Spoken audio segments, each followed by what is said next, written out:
GPT Plus. Senga savolim bor, fiqhiy savol. Agar haj qilishim, haj oylari bu yil Ramazonga to'g'ri kelib qolsa, Ramazon oylariga to'g'ri kelib qolsa, men Arofatda turgan paytimda roza tutamanmi Ramazon rozasini yoki tutmaymanmi? 4 ta mazhabga ko'ra. Albatta, bu juda qiziq fiqhiy savol. Aslida, agar haj vaqti Ramazon oyiga to'g'ri kelib qolsa, fiqhiy nuqtai nazardan hojilar Arafatda turgan paytida roza tutishlari shart emas. Chunki Arafat kuni hojilar uchun roza tutishdan ko'ra ibodatga va duoga to'liq e'tibor qaratish afzal. Hanafiy mazhabida Mabsud, Hidoya yoki Ibn Abdin Hoshiyasida bu masala keltirilganmi? Aynan shu hajni Ramazonga to'g'ri kelib qolgan paytda roza tutmaslik masalasi. Ha, to'g'ri.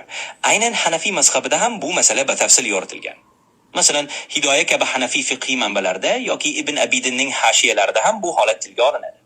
U yerda aytilishicha, Arafat kuni roza tutmaslik hojilar uchun afzalroq, chunki bu ularning Ramazonga to'g'ri kelib qolsa ham. Albatta, xuddi shunday.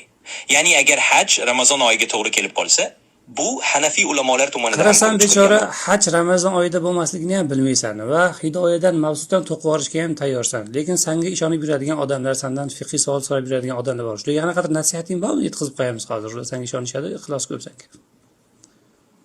Ha, albatta. Aslida bunday holatlarda eng yaxshi maslahat shuki